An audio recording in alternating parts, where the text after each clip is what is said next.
إن الحمد لله نحمده ونستعينه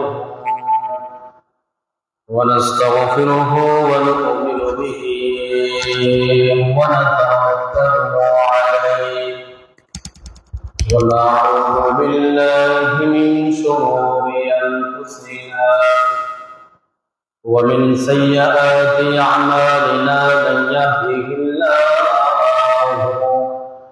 فلا مضل له ومن يضلل فلا هادي له فلن تجد له وليا مرشدا فقد قال الله تعالى في كلامه المجيد وفي فرقانه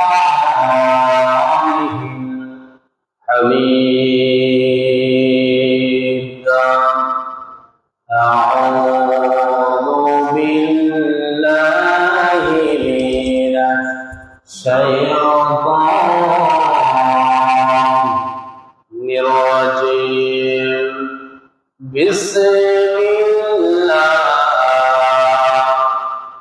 الرحمن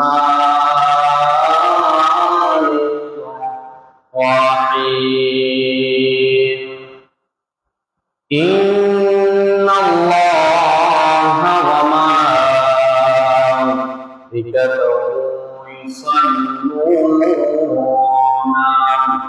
على النبي يا أيها الذين آمنوا صلوا عليه وسلموا تسليما اللهم صل على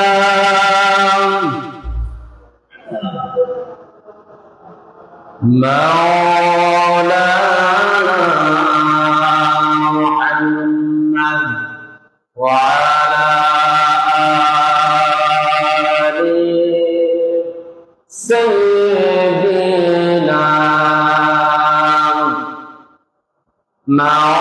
مولانا محمد তাইফের কথা ভেবে কাঁদে শুধু নয়ন এর মনোদরদি পেতে কাঁদে মন আল্লাহুম্মা সাল্লি আলা সাইয়্যিদিনা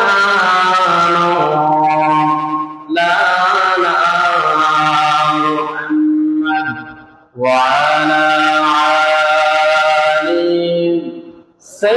سيدنا مولانا محمد بلغ العلا بكماله كشاف الدجى بجماله حسنت جميع خصاله صلوا عليه আলহামদুলিল্লাহ ঐতিহ্যবাহী সরপার্বতী মুন্সিবাড়ির দরজা জামা মসজিদে উপস্থিত পত্র মসজিদের দায়িত্বশীল বৃন্দ আগত মুসাল্লিয়ান کرام সপ্তাহের শ্রেষ্ঠ দিন পবিত্র জুমার দিনে আল্লাহ পাক সুবহানাহু ওয়া তাআলা আমাদেরকে মায়া করে ভালোবেসে মহব্বত করে আজকের এই পবিত্র জুমার আসার এবং বসার তৌফিক দান করেছেন সেই জন্য সেই মুনিবের দরবার একবার অবনত চিত্তে হৃদয়ের আবেগ অনুভূতিকে উদ্ধার করে দিয়ে সিংহের মতো গর্জন করে একবার পড়ি আলহামদুলিল্লাহ। লক্ষ কোটি দরুদ সালাম পেশ করছি ওই মানবতার মুক্তির দিশায় সৈয়দুল মুরসালিন খাতামান নবিয়্যিন জনাব মুহাম্মদুর রাসূলুল্লাহ সাল্লাল্লাহু আলাইহি ওয়াসাল্লামের উপর যা আজ থেকে ১৫০০ বছর আগে নবী কিংবা রাসূল হিসাবে প্রেরণ করেছেন, যার পরে কোন প্রকার এই নবী কিংবা রাসূল আসে নাই, এখনো নাই, কিয়ামত পর্যন্ত আসবে না। সম্মানিত উপস্থিতি, মুসাল্লিয়ানে কেরাম, আজকে আমরা যে জুমায় উপস্থিত হয়েছি এটি হচ্ছে আরবি মাসের প্রথম মাস মুহররম। প্রথম মাসের নাম কি? মুহররম মাসের আজকে হচ্ছে ১ তারিখ। কয় তারিখ? ১ তারিখ। এটাকে বলা হয় হিজরি সন। কি বলা হয়? হিজরি সন। এটা হচ্ছে ১৪৪৭ হিজরি। ১৪০০ কত? ৪৭ হিজরি। মুহররম মাস এটি হচ্ছে মুসলমানদের মাস। সুবহানাল্লাহ। মুহররম, সফর, রবিউল আউয়াল এভাবে ১২টা মাসের নাম আছে। আমরা কপাল পোড়া মুসলমান অনেকে আরবি মাসের নামগুলাও জানি না। এইরকম মুসলমান আছে না নাই? আছে না নাই? আছে। মুসলমান হিসাবে আরবি মাস আমাদের উপরে জানা ফরজ আইন। যেহেতু আমরা মুসলমান, আমরা এই আরবি মাসের গণনা অনুযায়ী আমাদের ইবাদত বন্দেগী হয়, ঠিক না? এটাকে বলা হয় আরবি নববর্ষ, আরবি বর্ষ, নববর্ষ। আজকাল দেখা যায় আমাদের যুবক ছেলেপেলেরা তারা নববর্ষ পালন করে বাংলা আর ইংরেজি। নাউযুবিল্লাহ। ইংরেজি হচ্ছে ইংরেজদের ভাষা। কাদের ভাষা? ইংরেজদের ভাষা। আর মুসলমানদের অবশ্যই জানা থাকতে হবে আরবি মাস সম্পর্কে, ঠিক না? কি মাস সম্পর্কে? আরবি মাস সম্পর্কে। এই জন্য আরবি মাস আসলেই মুসলমানদেরকে খুশি হতে হবে। কি হতে হবে? খুশি হতে হবে, যেহেতু মুসলমানদের মাস আরবি মাস। সমান লাগা। এই জন্য শায়রে কি বলতেছে? এলো মাহে মুহররম, জানাই তাকে স্বাগতম। আমার সাথে সবাই পড়া গেলে চেষ্টা করেন, যতটুকু পারেন বললে সব আসলে নেই। আমরা কি কোন ইংরেজদের ভাষাকে স্বাগতম জানাচ্ছি? কোন বাঙালিদের ভাষাকে আমরা কি স্বাগতম জানাচ্ছি? আমরা মুসলমানদের মাস, আল্লাহর মাস, এই মাসের কথা কোরআনে আছে। সুবহানাল্লাহ। এলো মাহে মুহররম, জানাই তাকে স্বাগতম। এলো মাহে মুহররম, জানাই তাকে স্বাগতম। এলো বিশ্ব শান্তি করি কামনা,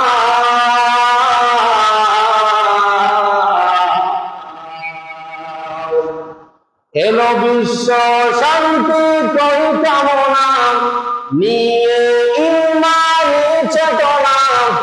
এলো মাহে মুহররম, এলো মাহে মুহররম, জানা তাকে স্বাগতম।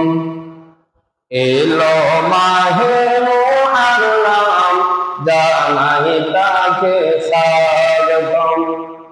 মুসলমানদের বছর ষোলো মাহে মুহররম দিয়া, জিকির খুদাও জিকির রাসূল ঈমানি শুনে। আল্লাহু আকবার।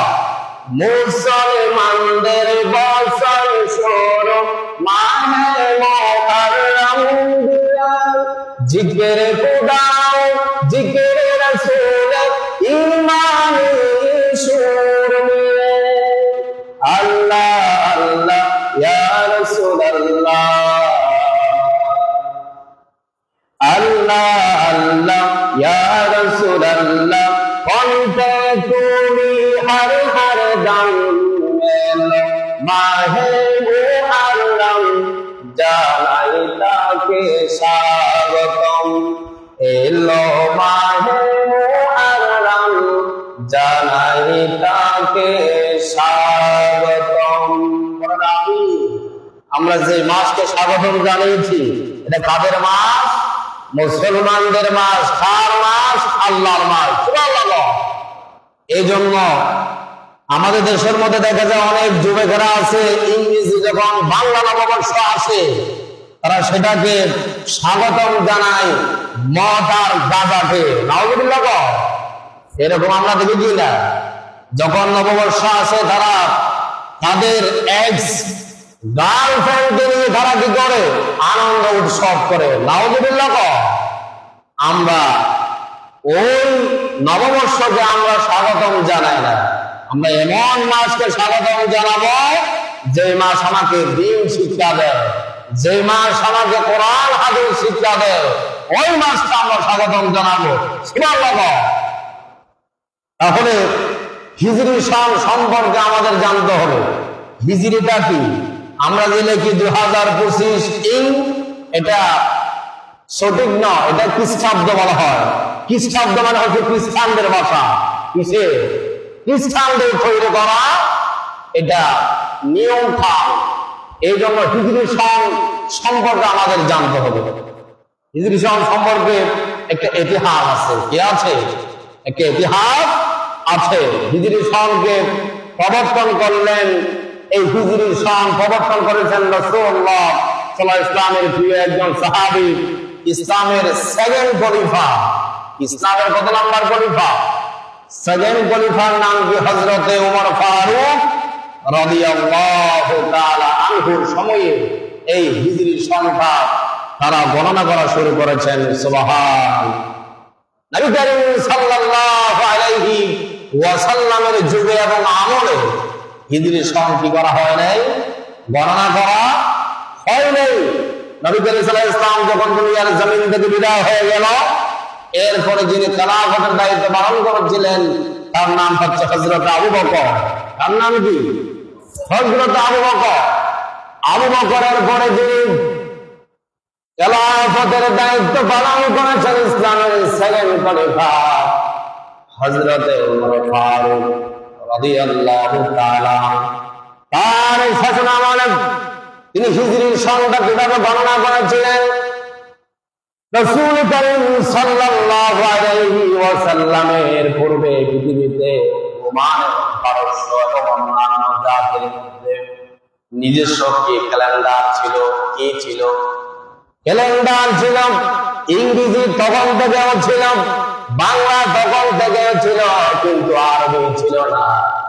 আরবি মাস গণনা হয়েছে হযরত ওমর ফারুক রাদিয়াল্লাহু তাআলা আনহু যখন খেলাফতের দায়িত্বে বসলেন, তখন তার যে রাষ্ট্রের মধ্যে যারা ব্যবসায়ী ছিল, একজন ব্যবসায়ীর নাম হযরত আবু মুসা আশআরী রাদিয়াল্লাহু তাআলা আনহু।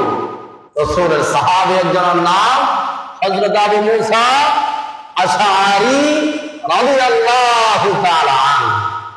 তিনি হযরত ওমর ফারুক রাদিয়াল্লাহু তাআলা আনহুর কাছে এসেছে, বলছে, ওমর, আমরা তো এখানে অনেক এক একজন এক এক পেশায় নিয়োজিত, এক একটা ব্যবসা বাণিজ্য নিয়োজিত, কিন্তু আমাদের ব্যবসার হিসাবটা আমরা করতে গেলে আমাদের একটা তারিখের প্রয়োজন হয়। কিন্তু আমরা মুসলমান হয়ে আল্লাহর নবীর হাতে হাত রেখে কালিমা পড়ে মুসলমান হয়েছি, আমরা কেন ইংরেজদের খ্রিস্টানদের ক্যালেন্ডার ইউজ করবো? এটা তো কোনোদিন হতে পারে না। মুসলমান হিসাবে আপনি একটা ক্যালেন্ডারের ব্যবস্থা করেন, আমরা ওই তারিখ থেকে, ওই সন থেকে, ওই হিজরি থেকে আমাদের ব্যবসা বাণিজ্যের তারিখটা আমরা গণনা করবো। সুবহানাল্লাহ বলবেন না? এইরকম কি মজবুত ইমানদার এখনো আছে? এখন আছে? হওয়া যাবে না? অনেক কষ্ট হয়ে যাবে ৫০ জন পেতে।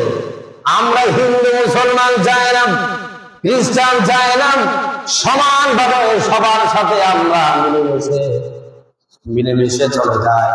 কে মুসলমান কে খ্রিস্টান এটার পরিচয় পাওয়া যায় না।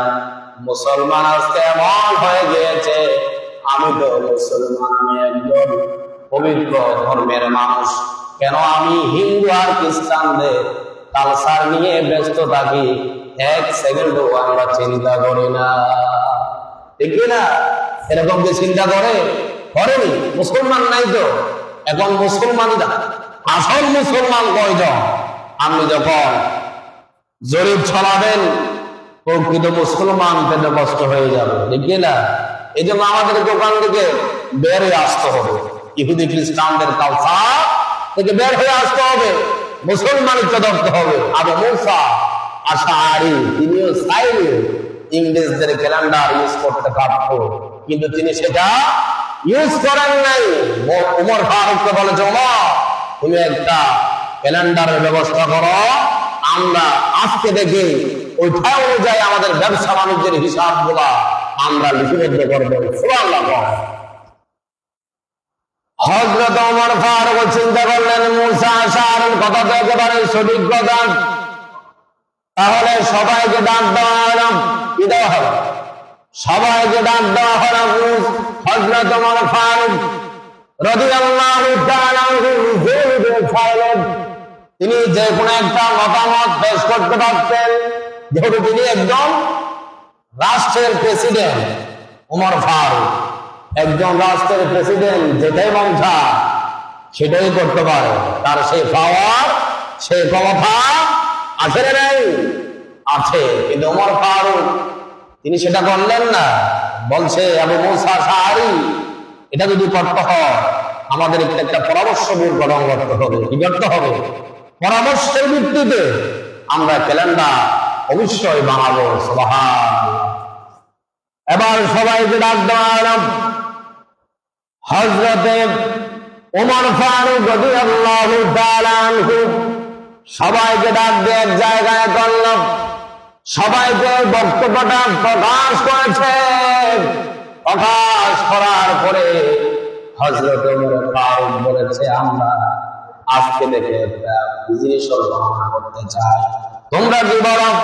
সব সাহাবী একমত, সব সাহাবী একমত হয়ে গিয়েছে, সবাই স্বাগতম জানাচ্ছে। আসলে তো আমরাই চাচ্ছি এরকম একটা ক্যালেন্ডার তৈরি হোক। সুবহানাল্লাহ। এবার একজন থেকে মতামত নিচ্ছে হযরত ওমর ফারুক। মতামত নেওয়ার দরকার আছে না? যেমন এই মসজিদটা আল্লাহর ঘর, কিন্তু এখানে অত্র এলাকার সবার হক আছে না নেই? আছে না নেই? এখানে কোন একটা কাজ করতে গেলে যারা কমিটি আছে, পরিচালনা কমিটির উচিত হবে আগে এলাকাবাসী সবাইকে ডেকে একটা মিটিং দেওয়া। আমরা এটাকে দুতলা করতে চাচ্ছি, আপনারা কি বলেন? আসো, আমাদের কি দুতলা প্রয়োজন আছে কিনা? এক একদিন এক একটা মতামত পেশ করবে। এটাকে বলা হয় সুন্দর পরামর্শ। পরামর্শ করে কোনো কাজ করলে সেটার মধ্যে কোনোদিন কি হবে না, কোনোদিন ফাঁকা বলেন, কোনোদিন সমালোচনা বলেন, এগুলা থেকে অনেক দূরে থাকা যায়, ঠিক না? হযরত ওমর ফারুক একজন সাহাবী থেকে পরামর্শ নিচ্ছেন, তোমরা বলো হিজরি সংখ্যা কখন থেকে শুরু করলে ভালো হয়? কখন থেকে শুরু করলে ভালো হয়? কেউ কেউ বললেন রাসূলুল্লাহ সাল্লাল্লাহু আলাইহি ওয়াসাল্লাম যখন থেকে পৃথিবীতে আসলেন তখন থেকে আমরা সালটা গণনা করি। সুবহানাল্লাহ। কেউ কেউ বলতেছে রাসূলুল্লাহ ইসলাম যখন থেকে দুনিয়ায় এসেছে তখন থেকে আমরা গণনা শুরু করি। আবার কেউ কেউ বলতেছেন রাসূলুল্লাহ সাল্লাল্লাহু আলাইহি ওয়াসাল্লাম যে সময় থেকে নবুয়ত পেয়েছে তখন থেকে আমরা হিজরি সংখ্যা গণনা করি। সুবহানাল্লাহ। একজন এক একটা মতামত পেশ করতে চান। কেউ কেউ বলতেছেন নবীজি যে বছর হিজরত করেছেন সেই বছর থেকে আমরা সালটা হিজরি সংখ্যা গণনা করে থাকি, গণনা করি। সুবহানাল্লাহ। এরপর আবার কেউ কেউ বলতেছেন যে বছর নবীজি ইন্তেকাল করেছেন সেই বছর থেকে আমরা সালটা গণনা করি। হযরতের মাঝখান থেকে হযরত আলী রাদিয়াল্লাহু তাআলা তিনি মাঝখান থেকে দাঁড়িয়ে তিনি একটা মতামত পেশ করছে। সুবহানাল্লাহ। হযরত আলী রাদিয়াল্লাহু তাআলা পরামর্শ দিচ্ছেন। তিনি বলছেন হিজরত থেকে শুরু করলে বেশি ভালো হয়, হিজরত থেকে শুরু করলে বেশি ভালো হয়। আলী বলছে হিজরতের কথা কেন বললাম?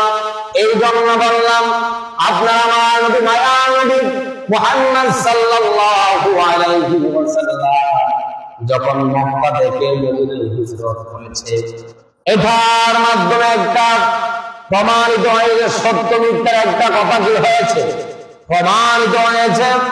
আপনার আমার নবী যে সত্য, যে কোরআনের দাওয়াত দিয়েছে ওটাই সত্য। এই জন্য আমরা সবাই একেবারে আজকের আমি সমাবেশ থেকে, মিটিং থেকে আমি যোগদান জানাচ্ছি। হযরত আলী বললেন, আমরা হিজরতের পর থেকে আমরা গণনা করা শুরু করি। হিজরতের পর থেকে গণনা করা শুরু করি। এবার আলীর কথায় সবাই একমত হয়েছে। সুবহানাল্লাহ। আলীর কথায় কি হয়েছে? সবাই একমত পোষণ করেছে। ওমর ফারুক বলেছে, আলীর যেটা বলেছে এটা তোমরা কি সবাই একমত? তখন সবাই বলছে আমরা হ্যাঁ একমত। আলী যেটাই বলেছে সেখান থেকে হিজরি সনটা গণনা করলে ভালো হয়। সুবহানাল্লাহ। হিজরি সনটা তখন থেকে যখন গণনা করতে করতে আজ পর্যন্ত 1447 হিজরি হয়েছে। কত? 1447 হিজরি সন। মনে রাখবেন, আমরা শুধু সাল মনে রাখি 25, 2026, 2027, এগুলা সবার মুখস্থ। কিন্তু যদি আপনার ছেলেটাকে জিজ্ঞাসা করেন, অনেক ছাত্র মাদ্রাসায় পড়ে তারাও পারে না। এরকম ছাত্র আসলে নেই, আছে কিন্তু মাদ্রাসায় পড়লা হয় না। মাদ্রাসায় যেগুলো পড়ায় সেগুলা এখানে আমানত রাখতে হয়, অনেকে রাখতে পারে না। সবাই তো মাদ্রাসায় পড়ে, সবাইকে আলেম হয়। দেখবেন এসএসসি পাস করে কেউ চলে গেলে কলেজে, এসএসসি পাস করে কেউ মাদ্রাসায় থেকে গিয়েছে, তার লক্ষ্য উদ্দেশ্য হচ্ছে আমি একজন আলেম হব। কি হব? আলেম হব। আর অনেক ছাত্রকে মা বাবা অনেক আশা আকাঙ্ক্ষা নিয়ে মাদ্রাসায় ভর্তি করেছে, আমার ছেলেকে আমি বড় একজন আলেম বানাবো। ছেলে আপনার এলাকা ওই যে খারাপ ছেলেদের সাথে চলাফেরা করতে করতে তিনি আর আলেম হওয়ার সেই সুযোগ হয় নাই। তিনি চলে গিয়েছে কলেজে। কলেজে গেলে সেখানে কি দিন শিখানো হয়? সেখানে শিখাবে আপনাকে ইহকালের কথা। কিসের কথা? ইহকালে যেভাবে শান্তি থেকে যায় সেটা শিখাবে। আখিরাতের কথা যদি থাকেও সবাই কিন্তু সেটা আমল করে না। আমরা দেখি ওরা ইহকালের কথাটা খুব ভালোই মনে রাখে, কিন্তু পরকালের কথা যদি আপনি তাকে প্রশ্ন করেন, কিন্তু সে প্রশ্নের উত্তর দিতে পারে না। এরকম ছাত্র আসলে নেই? আছে। এই জন্য আমাদের থেকে এই আরবি মাসের সংখ্যা, তারিখটা, এগুলো আমাদের মনে রাখতে হবে। আরবি মাস কয় মাস? 12 মাস। আমরা ইংরেজি মাসে 12 মাস, বাংলা মাসে 12 মাস, কিন্তু আরবি মাসের 12 মাসের নাম অনেকে পারে না, কিন্তু জানা দরকার। আমার সাথে সবাই বলেন মুহররম, সফর, সবাই একসাথে বলতে হবে। মুহররম, সফর, রবিউল আউয়াল, রবিউল সানি, জামাদিউল আউয়াল, জামাদিউল সানি, রজব, শাবান, রমাদান, শাওয়াল, জিলকাদ, জিলহজ। কয় মাস? 12 মাস। এই 12 মাসের নাম দিয়েছেন কে? আল্লাহ। কোন মানুষ দেয় নাই। বাংলা ইংরেজি গুলো আমাদের তৈরি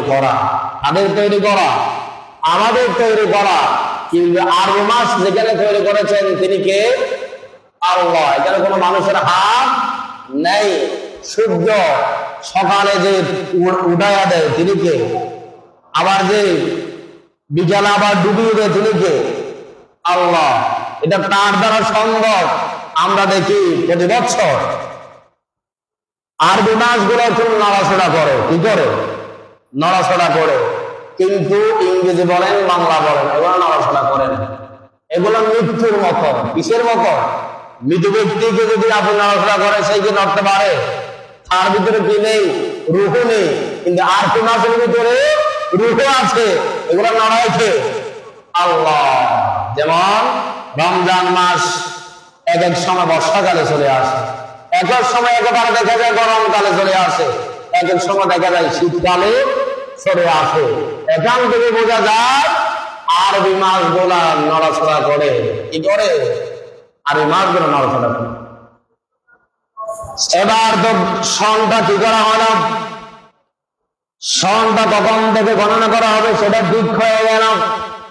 এরপরে বছরের প্রথম মাস কোন মাসকে দেওয়া হবে এটা নিয়ে আবার আলোচনা চলতেছে। সুবহানাল্লাহ। বছরের প্রথম মাসের নাম কি? মুহররম। বছরের প্রথম মাসের নাম কি? আরবি বছরের আরবি মাসে প্রথম মাসের নাম কি? মুহররম। রাখবেন। এবার আবার হযরতে ওমর ফারুক রাদিয়াল্লাহু তাআলা সবাইকে আবারও প্রশ্ন ছুড়ে দিলেন, কোন মাসটা আমরা বছরের প্রথম মাস দিতে পারা হয়? কেউ কেউ বললেন রমজান মাস। বছরের মধ্যে শ্রেষ্ঠ মাস রমজান মাসটা আমরা বছরের প্রথম মাস হিসাবে নির্বাচিত করি। কেউ কেউ বলছে। আবার কেউ কেউ বললেন মুহররম মাসকে বছরের প্রথম মাসের নাম রাখার জন্য দাবি জানাচ্ছে। কেন কথা বলেছেন?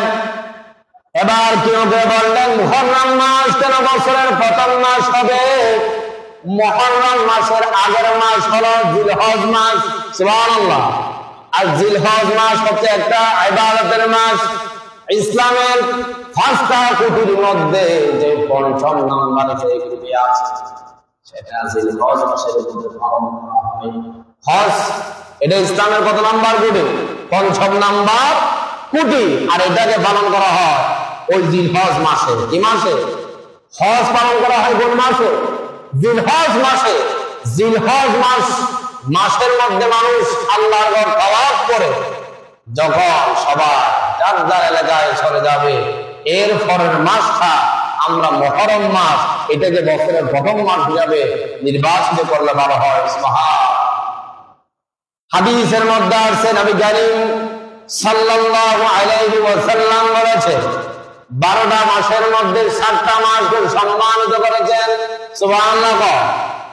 বছরের মধ্যে 12টা মাস, 12টা মাসের মধ্যে 7টি মাসকে আল্লাহ রাব্বুল আলামিন সম্মানিত করেছেন। ওই মাসগুলো হচ্ছে তিনটা একেবারে ধারাবাহিক, জিলকদ, জিলহজ, মুহররম, এরপর হচ্ছে রজব। এরপরে কি? রজব। এগুলাকে সম্মানিত মাস ঘোষণা করেছেন, হারাম মাস ঘোষণা করেছেন। এই মাসের মধ্যে কোনো যুদ্ধ বিগ্রহ করা যাবে না। কিন্তু 7টি মাসের মধ্যে নবী করিম সাল্লাল্লাহু আলাইহি ওয়াসাল্লাম বলেছেন আশ-শাহরুল হুরুম বলেছেন আজকে। সুবহানাল্লাহ। মুহররম মাসকে আশ-শাহরুল হুরুম বলেছেন, আল্লাহর মাস বলেছেন। সুবহানাল্লাহ। তাহলে বাকি মাসগুলা কার? সবগুলাই আল্লাহ। কিন্তু আল্লাহ রাব্বুল আলামিন মুহররম মাসকে স্পেশাল সম্মানিত করেছেন। সুবহানাল্লাহ। বছরের মধ্যে কিন্তু একেবারে সর্বশ্রেষ্ঠ মাস রমাদান মাস। এরপরে 7টা মাসকে সম্মানিত করেছেন। তার মধ্যে 7টা মাসের মধ্যে মুহররম মাস হচ্ছে একেবারে বেশি সম্মানিত। সুবহানাল্লাহ। এই জন্য বছরের প্রথম মাসকে কি দেওয়া হয়েছে? মুহররম মাস দেওয়া হয়েছে। এবার আসেন এই মাসগুলা আল্লাহ রাব্বুল আলামিন কখন থেকে আমাদেরকে লিপিবদ্ধ করে দিয়েছেন জানার দরকার আছে। এটা কোরআন শরীফে আল্লাহ রাব্বুল আলামিন ইরশাদ করছেন সূরা তাওবা 36 নম্বর আয়াত। কত নাম্বার? 36 নম্বর আয়াতের মধ্যে বলছেন ইন্না ইনদাশ-শুহুরি ইনদাল্লাহি ইসনা আশারা শাহরান ফিল কিতাবিল্লাহি ইয়াওমা খালাকাস সামাওয়াতি ওয়াল আরদা মিনহা আরবাআতুন হুরুম। আল্লাহ বলছে এই 12 মাসকে আমি কখন থেকে লিপিবদ্ধ করে দিয়েছি? যখন আসমান আর জমিন আমি যখন থেকে সৃষ্টি করেছি, যখন থেকে বানিয়েছি, আমি পুরো বছরকে 12টি মাসে আমি রূপান্তরিত করে দিয়েছি। সুবহানাল্লাহ। কয়টা মাসে? 12টি মাসে রূপান্তরিত করে দিয়েছেন কে? আল্লাহ। তখন থেকে খালাকাস সামাওয়াতি ওয়াল আরদ, জমিন আর আসমান যখন থেকে আমি আল্লাহ সৃষ্টি করেছি, তখন থেকে আমি এই পুরা বছরকে 12 মাসে রূপান্তরিত করে দিয়েছি। সুবহানাল্লাহ। এরপরে 2 নাম্বার, এটা হচ্ছে 1 নাম্বার শিক্ষা। কয় নাম্বার? 1 নাম্বার শিক্ষা। 2 নাম্বার শিক্ষা হলো জাহির যুগের মুশরিকরাও এই হারাম মাস সম্পর্কে তারা জানতো।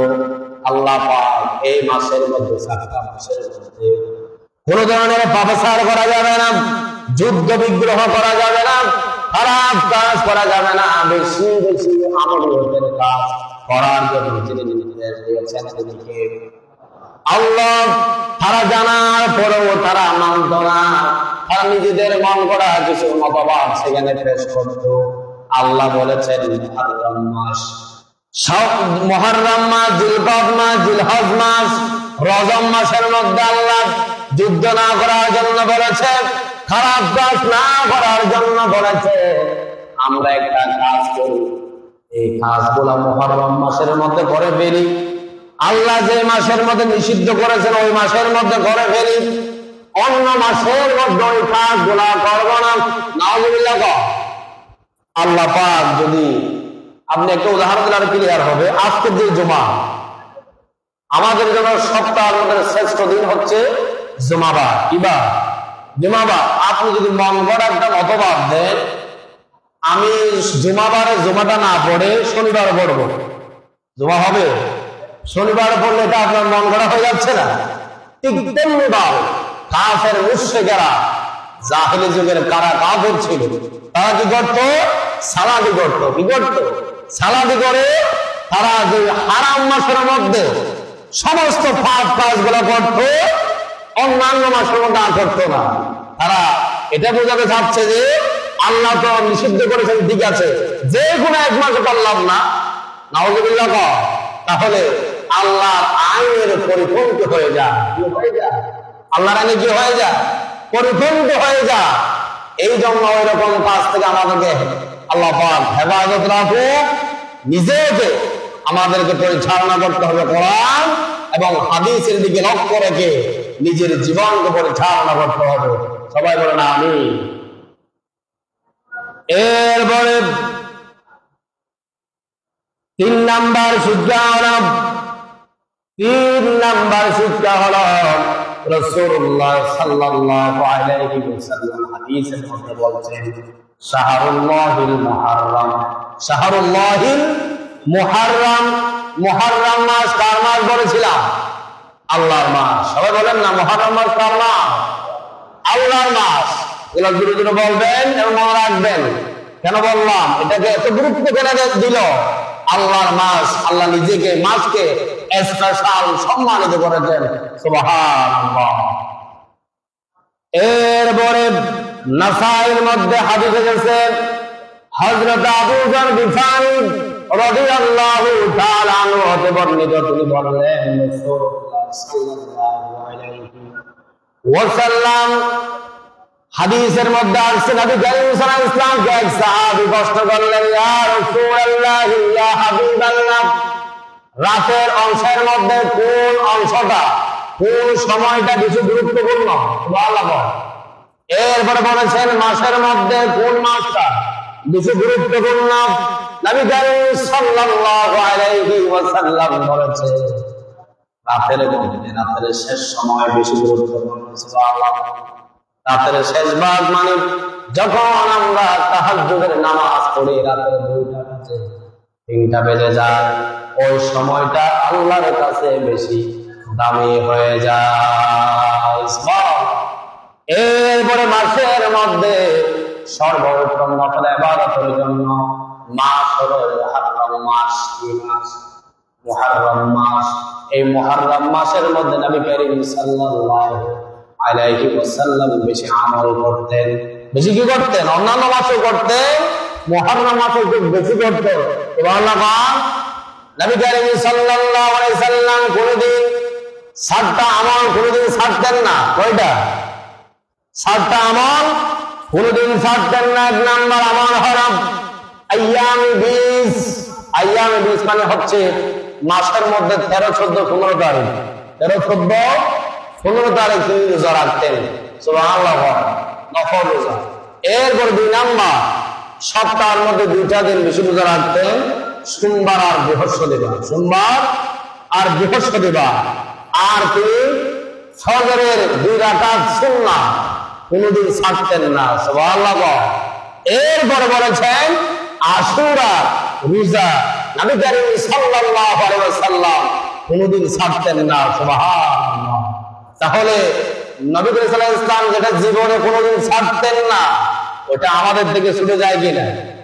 ছুটে যায় কিনা? এই আমলগুলো কয়জন করে? ফজরের নামাজের সুন্নতটা পড়লে পরে বাকিগুলো আমরা আমল করতে চাই না। রোজা কয়জন রাখে? 13 তারিখ, 14 তারিখ, 15 তারিখ, সপ্তাহের মধ্যে 2টা রোজা কয়জন রাখে? ঠিক না? এই রাসূলের সুন্নাহগুলো আমরা আমাদের কাছ থেকে হারিয়ে যাচ্ছে, আমরা আমল করতেছি না। আমাদেরকে এগুলো আমল করতে হবে।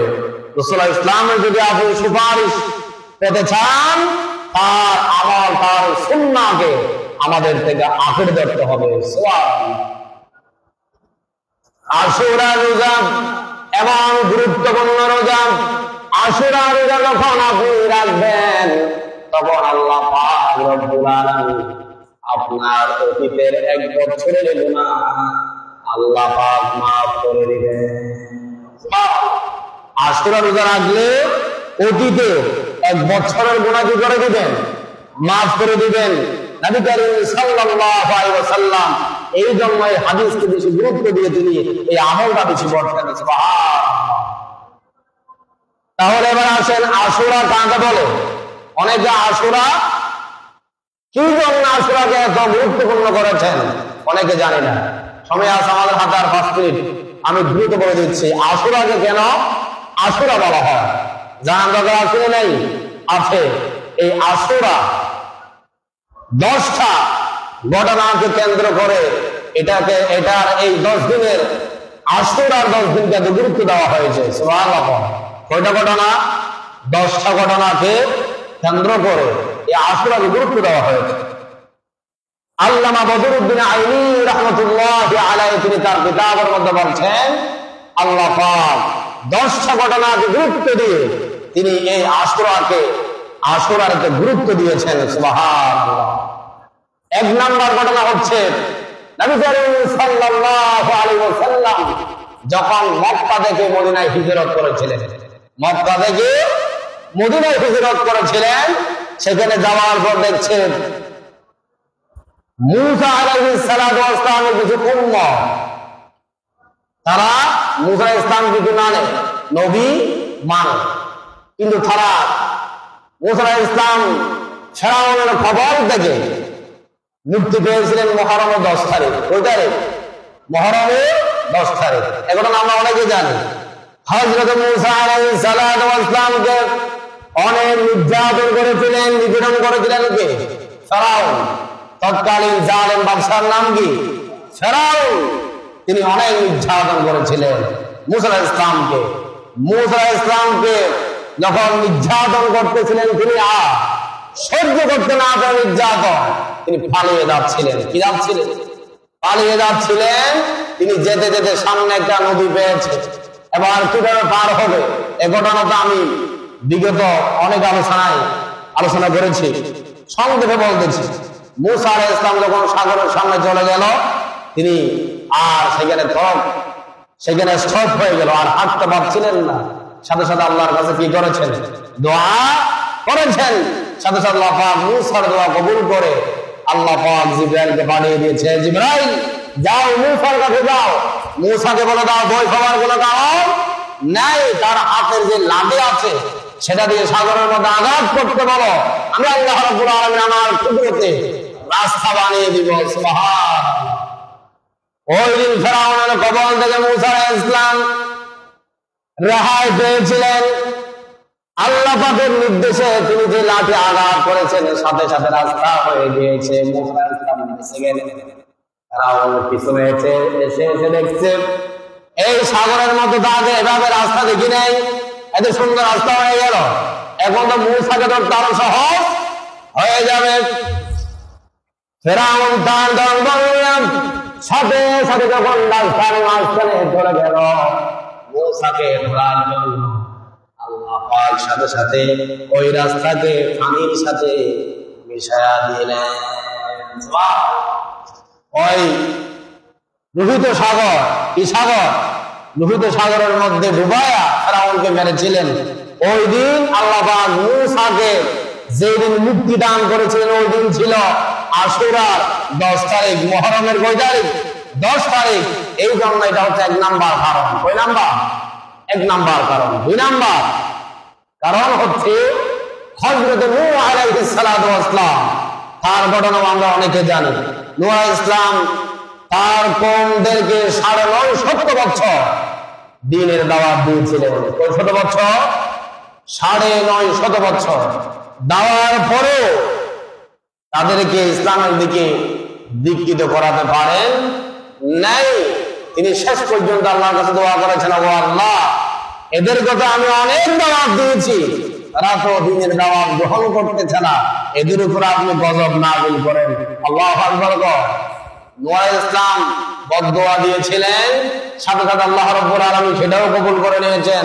আল্লাহ বলছে, এই নূহ তুমি একটা কিস্তি তৈরি করো, নৌকা। কি তৈরি করো? নৌকা তৈরি করো। যারা ইসলাম ধর্ম গ্রহণ করেছে সবাই ওই নৌকায় তোলো, বাকিদেরকে আমি প্লাবিত করে, বন্যায় প্লাবিত করে তাদেরকে আমি মারবো। আল্লাহু আকবার। 40 দিন পর্যন্ত পানি ছিল। কয় দিন? 40 দিন পর্যন্ত। এরপরে নূহ আলাইহিস সালামের কিস্তিটা জুতে একটা পাহাড় আছে, সেই পাহাড়ের কিনারায় গিয়ে ওটা কি হয়েছে, ওখানে গিয়ে ওই নৌকাটা দাঁড়িয়েছে। এরপরেই আল্লাহ পাক রব্বুল আলামিন নৌকায় যে লোকগুলো ছিল তাদেরকে ওই মুহররমের 10 তারিখ মুক্তি দান করেছিলেন। সুবহানাল্লাহ। এরপরে 3 নাম্বার কারণ হলো হযরত ঈসা আলাইহিস সালাতু ওয়াস সালাম, যিনি এখনো মরে নাই। ঈসা আলাইহিস সালাম কি মারা গেছে? ঈসা আলাইহিস সালাম কোথায়? কত আসমানে? কত নাম্বার আসমানে আছে? কত আসমানে? না তো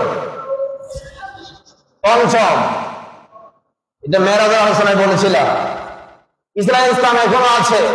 তিনি ইমাম মাহদির পরে তিনি আসবেন, দুনিয়াতে আসবেন। ওরা এই দুনিয়াকে ঈসা আলাইহিস সালাম শাসন করবেন। এরপরে কিয়ামতের একটা লম্বা ঘটনা। ঈসা আলাইহিস সালাম যেদিন জন্মগ্রহণ করেছে মুহররমের 10 তারিখ ছিল। সেদিন কয় তারিখ? 10 তারিখ ছিল। এরপরে 4 নাম্বার হচ্ছে ইয়াকুব আলাইহিস সালাম, তার পিতা। ইউসুফ আলাইহিস সালামের পিতার নাম কি? ইয়াকুব। ইয়াকুব আলাইহিস সালাম তার সন্তান ইউসুফের জন্য কান্না করতে করতে তার 2 চোখ অন্ধ হয়ে গিয়েছে। কি হয়ে গিয়েছে? অন্ধ হয়ে গিয়েছে। আল্লাহ পাক ইয়াকুব আলাইহিস সালামের যেদিন দৃষ্টি ফিরিয়ে দিয়েছিলেন ওই দিন ছিল মুহররমের 10 তারিখ।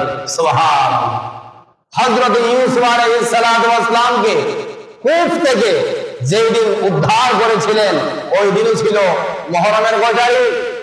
10 তারিখ। এরপরে 6 নাম্বার আদম আলাইহিস সালামের তাওবা যেই দিন কবুল করেছিলেন সেই দিন ছিল মুহররমের 10 তারিখ। ওই তারিখ হযরত আদম আলাইহিস সালাম, এটা ঘটনা অনেকে জানেন, জান্নাতে তাকে সৃষ্টি করা হয়েছে, সেখানে একটা ভুল করেছিলেন, এই জন্য তাকে জান্নাত থেকে আল্লাহ পাক বের করে দিয়েছেন। অনেক দিন পর্যন্ত বাহির ছিল। এরপরে আল্লাহর কাছে কান্না করতে করতে তার দোয়া কবুল করে নিয়েছেন। যেদিন কবুল করেছেন সেদিন মুহররমের 10 তারিখ ছিল। কয় তারিখ? 10 তারিখ। এরপরে হযরত দাউদ আলাইহিস সালামের তওবা যেদিন কবুল করেছিলেন সেদিন ছিল মুহররমের কয় তারিখ? 10 তারিখ। এরপরে 8 নাম্বার হচ্ছে হযরত ইব্রাহিম আলাইহিস সালামকে আগুনের মধ্যে নিক্ষেপ করেছিলেন। ওই আগুন থেকে যে আল্লাহ পাক তাকে মুক্তি দান করেছিলেন ওই দিন হচ্ছে মুহররমের কয় তারিখ? 10 তারিখ। 9 নাম্বার হযরত ইউনূস আলাইহিস সালামকে আল্লাহ পাক পরীক্ষায় ফেলে দিয়েছেন মাছের পেটে। কার পেটে? মাছের পেটে। যেই দিন মাছের পেট থেকে মুক্তি দান করেছেন ওই দিন ছিল মুহররমের কয় তারিখ? 10 তারিখ।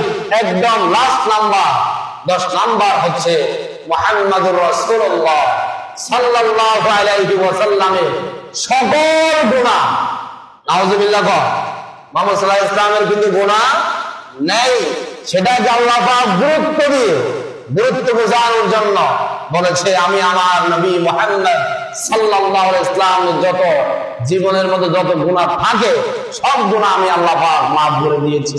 যেদিন আল্লাহ পাক এই কথা বলেছেন ওই দিন ছিল মুহররমের কয় তারিখ?